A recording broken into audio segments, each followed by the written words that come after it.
Hey guys, what's up? What's going on? Thomas here again. Today we're back here with Phantom Strider, and well, looks like people ain't loving these, because these are the top 10 worst canceled McDonald's items. Yeah, these are items from McDonald's where their slogan of, "I'm loving it," didn't apply.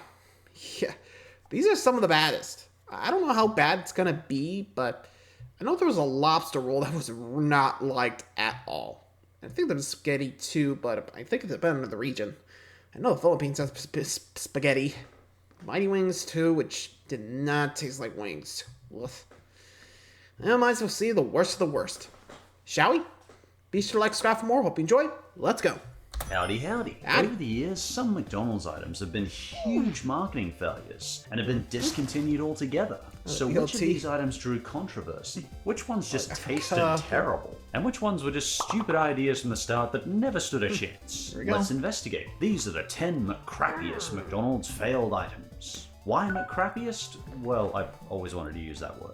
As we go through, I'll explain what happened to these items. And if our sources don't tell us why they were cancelled, I'll give you my best explanation of why I think they were. Anyway, I'm guessing some weren't explained. Number 10. First up, onion nuggets. Behold, the true predecessor to the chicken nugget.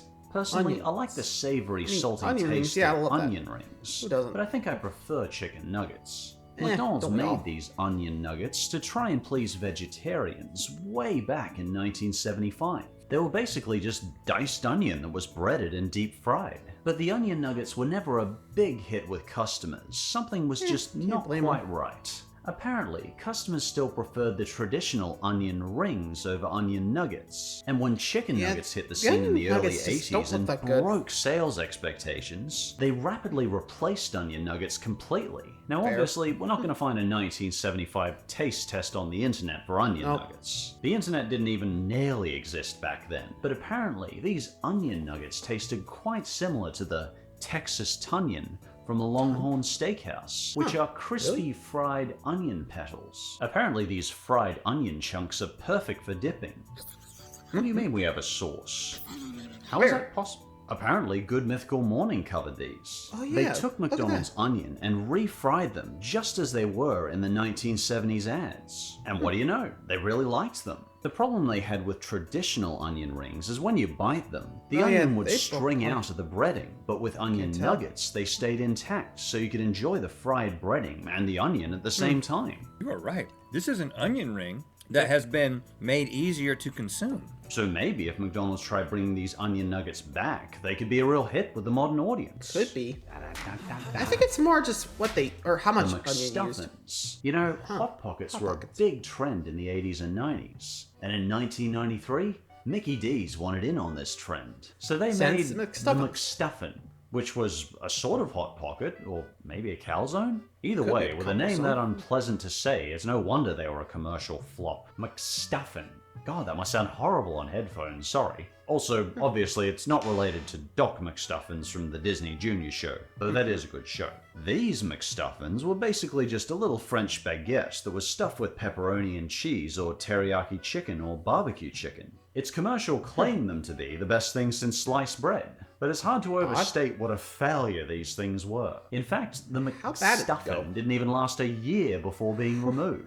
And it's a shame because I personally think these sounded delicious. I don't know about you, but I want to know how these things tasted. It might give us some insight into why they failed so badly. But they were around for such a short time that it's hard to find anyone that actually tried. Again, 93, what are you gonna do? They recreated the McStuffins on Mythical Kitchen almost identically. Josh and Trevor carefully followed the admittedly vague 1993 commercial in order to make themselves some authentic McStuffin. Oh, jeez, that's a terrible name. They started by making some spongy French bread. Then they put a hole in them and filled them with McDonald's cheese, barbecue chicken, and processed beef. They rebake them, and what do you know? They look a lot like they did in the commercial, but a lot better. And the big question here, how did they taste? It's okay, but it's nowhere near as good as a Big Mac. And that right there really captures the issue, I think, and why these probably failed. McDonald's probably said, if the burgers taste better, why bother?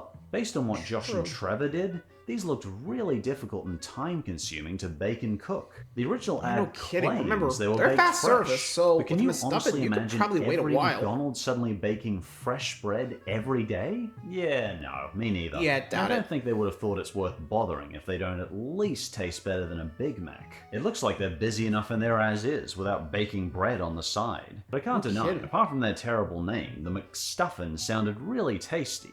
I would love to try it. If you ever happen to recreate and try these yourself, let me know how they tasted. Number 8. Too strong. The McAfrica.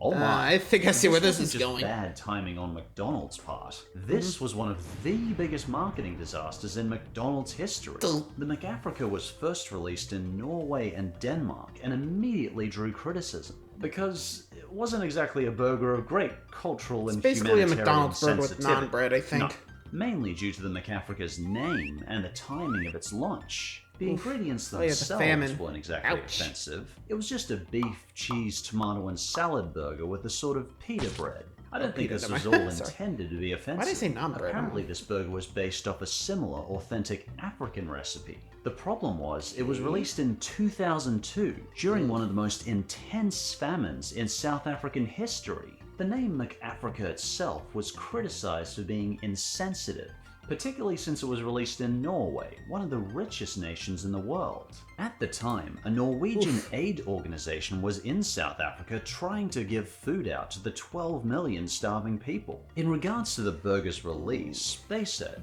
"We have nothing against McDonald's, but the timing of this is insensitive." Apparently, McDonald's Did he apologized meant to do but that? didn't immediately pull the burger. Instead, it allowed aid agencies to put up posters and donation boxes in McDonald's restaurants where McAfrica was being sold. And personally, I think that's an okay compromise, as it's helping raise awareness of the problem that way. The spokeswoman for McDonald's said, "We are sorry the name of this product has offended many. We acknowledge we have chosen an unfortunate time to launch this new product." Well, that's among the most superficial, crappy apologies I've ever heard. Pretty much. I mean, I wasn't exactly expecting something sincere from McDonald's, so whatever. Yikes. Sorry. There you go. Still, McDonald's did not exactly take the hint. They tried to release the McAfrica again in 2008. With the Olympic this Games. time as a Beijing Olympics promotion. They made some I'm minor surprised that changes, like I'm not gonna Africa say was anything else. correctly spelled this time with a C. Good idea. It was released alongside the McAsia, McAmerica, and McAustralia, and all of those are a real mouthful to say. I guess Macca's really liked that McAfrica recipe, but it wasn't much better received than the first time, so it seems like they learned their lesson the second time they pulled this. I think it's worth mentioning though, not all the press on the McAfrica was bad. Organizations like the African Youth in Norway appreciated McDonald's using Africa's name in a positive manner. So it's not just seen as a continent of war and poverty, and I totally get that. I can't deny, I enjoy learning a bit more about African culture, even if it just starts with a simple burger recipe. Number Fair, but I don't know if they meant to do that. The whole, yeah, I'm not even sure what I would call it after that. Like, seriously, if I launched a product named McAfrica and learned about, or actually, wait, did they know about the, sorry, I'm just curious if they knew about the famine before launching the burger. Because if I knew about the product beforehand, I'd have been like, oh, maybe not call it that, make relief? No. Actually, I'm not even sure what I would call it. What would you guys call it? I don't know, but definitely a good call on offering, like, donation box. But I'd probably be like, I don't know, percentage of the sales from the McAfrica would go to relief efforts in Africa. It could work. I don't know if that would bounce back, but yeesh. I'd still try to figure out a way to rename it to, be a little less racy. I don't know. And also, why the K? Odd. Anyway, number 7. Number 7. The McDLT. Ah. The old McDLT was introduced way back in 1984. Hot on one side, cold the other. The burger was to keep the hot and cold parts separate until you ate it. So they put the burger parts separated in an unusual looking styrofoam container. And yeah, I get the logic they're going with there. If they're put together immediately, the burgers can get soggy. They even got the Seinfeld star Jason Alexander to explain/sing about it. I'm talking quarter pound of beef on the hot side. And the hot stays hot. The new McDLT. Hot, hot. Why was everyone singing? But I think the main problem was McDonald's was giving you a fast food burger that you needed to assemble yourself. I mean, I think the whole appeal of fast food is that we're served a sandwich that we can eat right out of the packaging. No assembly required. So when the McDLT came out and people were served both their salads and meat in separate compartments, well, not everyone was amused. I wouldn't be surprised if people actually were outraged. Sort of. I'm opening a burger, not an IKEA flat pack. I don't like it. And I miss polystyrene packaging, but there were big concerns about its environmental impacts. In the 90s, people started to get more aware of our planet's health and the impact we could have on it. And one of those environmental concerns was the effects of styrofoam on the planet. But the problem was that paper wrapping couldn't insulate the ingredients from each other. With paper, you'd still get that soggy burger. So when polystyrene turned out to be an environmental issue, Mickey D's was back out of luck. So by 1991, the McDLT was discontinued. Hey, Josh. Yeah? Oh, why is it called that? Well, apparently, it's meant to be McD, obviously McDonald's, plus L for lettuce and T for tomatoes. McDonald's McDLT, as they say in the commercial. Hot, beefy McD. Cool, crispy LT. Oh, bro, grow up, you goose. Come on. Ba-da-ba-ba-ba. Number 6. The Mighty Wings. Oh, what's much chicken pieces seem like an easy win for any fast food chain, don't they? Just deep fry them, jack up the prices, and sell them in a combo meal. But as we will discover, larger chicken pieces have just never sat very well with McDonald's customers. Back in 1990, McDonald's tried to compete with KFC by introducing the Mighty Wings. It was basically more the type of chicken you'd find at a KFC. It was bone-in chicken with quote-unquote bold, spicy breading. Much like the chicken nuggets, they came in 3, 5, and 10-piece packs with dipping sauce. I guess they thought, why go to KFC when you can get both your chicken and your burgers right at Mickey D's? With all the success they'd seen KFC have, McDonald's was super confident that these Mighty Wings would be a big hit. But strangely, sales were sluggish in the first few months, so McDonald's dropped the price of them to try and unload their massive stockpiles of frozen wings. But sales were slow, and by 2003, the Mighty Wings were completely removed from McDonald's menus. But in 2013, McDonald's intended for their Mighty Wings to make a mighty, triumphant return, and the executives were somehow even more confident this time. So confident, in fact, that they stockpiled 50 million pounds of frozen Mighty Wings. That's a lot of chickens. Unfortunately, this led to what is remembered as the Great Mighty Wing Flop of 2013. Where apparently they didn't sell nearly enough of their 50 million pounds of chicken. They sold a lot of it, but not nearly enough to justify their giant promotional stunt. In fact, Macca's was forced to dump nearly 10 million pounds of leftover chicken. What did they do with it? What a waste of perfectly good food. There were 2 big reasons why the Mighty Wings failed. Some thought they were too expensive. For example, CBS News said, 3 wings for $3 was too expensive for customers, even though the Mighty Wings were far beefier than the average chicken wing. Sounds like a freaking amazing price nowadays. Yeah, but things were way cheaper back in 2013. Yeah, no doubt there. The other problem was the spice. McDonald's advertised their wings as spicy and bold, but some people complained they were too spicy. So yeah, expense and spice. The McDonald's CEO even agreed with these 2 reasons. At a conference, couldn't they have like a non-spicy version? $1 per wing was just not competitive at the time. And the wings flavor was should have done 50 cents per wing. I don't know. Would have worked. Yeah. My personal opinion, I think McDonald's didn't realize just how powerful KFC's reputation was. By 2013, KFC had spent more than half a century being the unquestioned giants of deep-fried chicken, and the Mighty Wing just couldn't match that. So I think when people wanted fried chicken, they just went to KFC. McDonald's even tried chicken again one time with the Chicken Selects, but they failed as well. I think people knew that when they wanted chicken, they went to KFC. But if the customers wanted burgers and fries, I guess they went to McDanks. Number 5. The banana caramel pie. Oof. Now, I consider the McDonald's wiki a relatively valid source of information on McDonald's products, but I'm going to get Nin to read to you their description of the banana pie verbatim. Go ahead, The Nin. banana pie is only sold in tropical areas with high primate density, such as Southeast Asia. It is known to be popular with macaque monkeys. Humans are legally prohibited from eating the banana pie. They can only purchase it after signing a contract stating they intend to feed it to a hungry monkey. What? Is that seriously a thing? Why can't humans eat it? This is the stupidest... Oh, banana caramel pie. My mistake. This one was actually sold in my country, Australia. And personally, banana and caramel are actually my two favorite flavors. I bet I would have loved this. But what was that thing we read about banana pies? Anyway, this banana caramel hybrid was a lot like the apple pie pastry, but instead of apple filling, it was filled with banana custard and toffee caramel filling.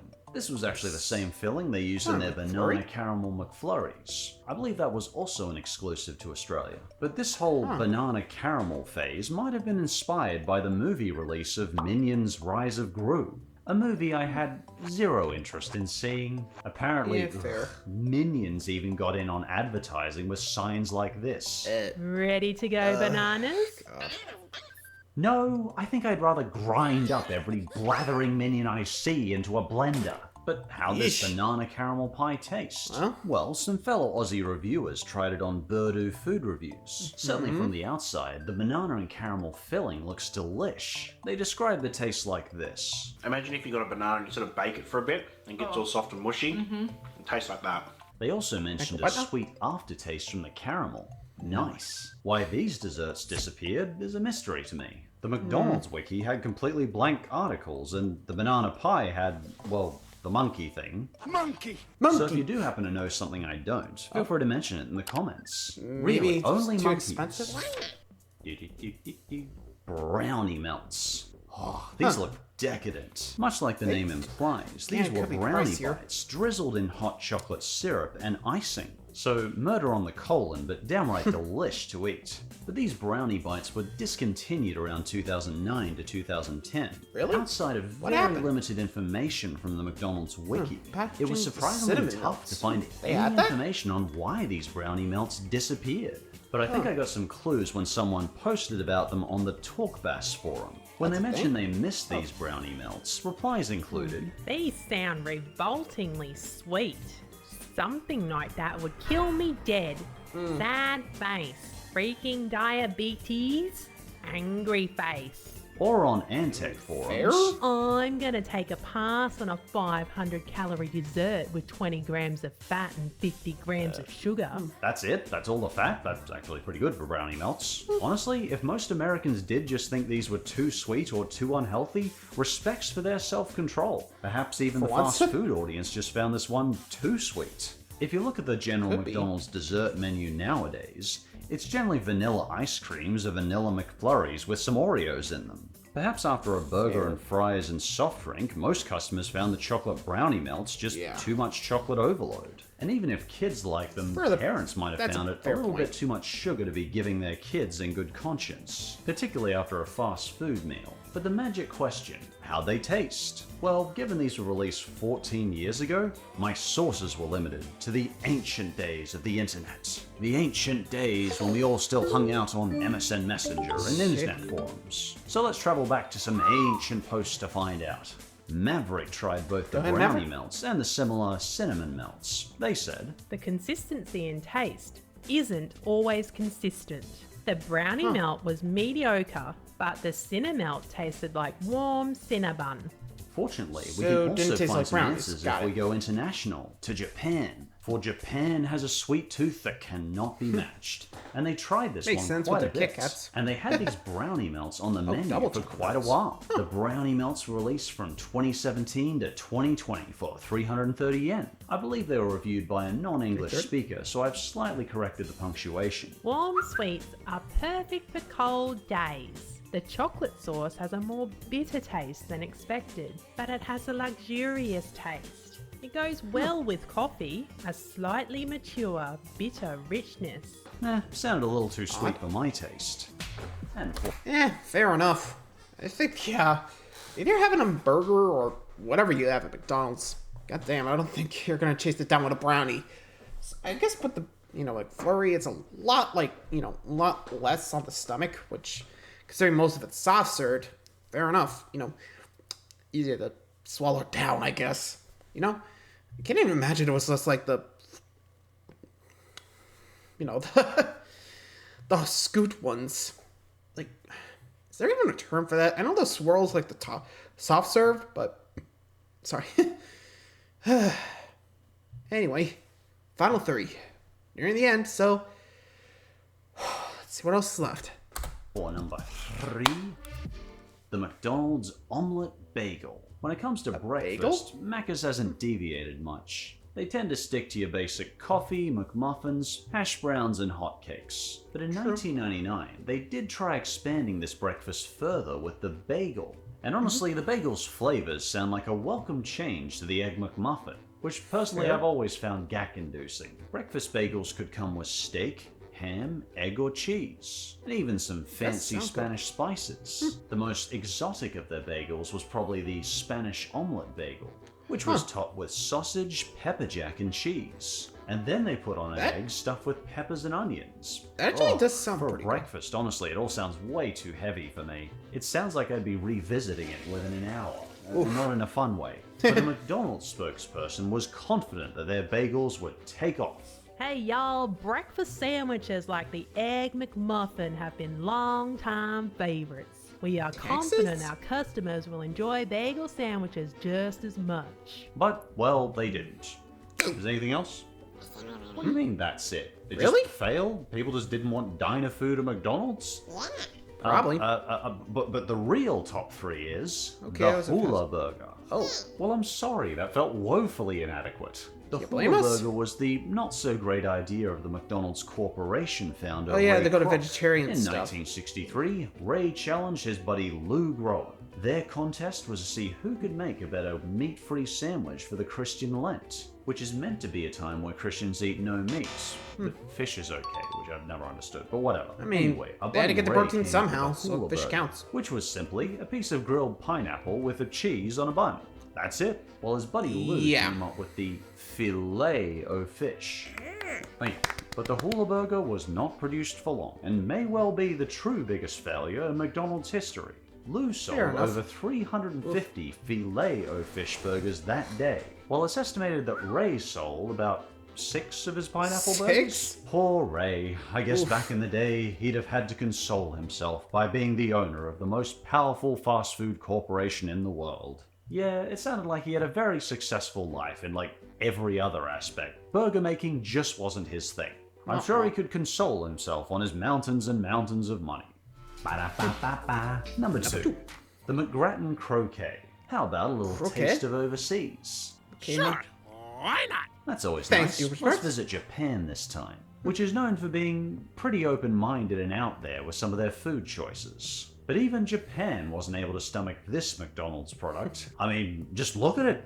Does it look appealing? When you list the ingredients, it sounds even less appealing. The burger contained ground shrimp, mashed potatoes, and deep-fried macaroni, all mushed together into a patty with cheese. Ugh. And according to the McDonald's wiki, it was topped with I'm feeling full just hearing about mystery this. brown sauce. Oh. Threw up in my mouth a little bit. I mean, where is my imagination meant to go when I hear the word mystery and brown in the same sentence? Never mind. Now, you may be thinking, I've seen more attractive things in my toenails. But what do we even make of this commercial? A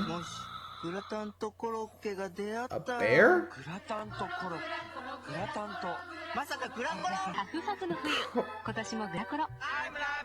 How does that Can we get a make anyone translation, want to please? eat a burger? Oh, that commercial didn't give me hunger, it gave me existential dread.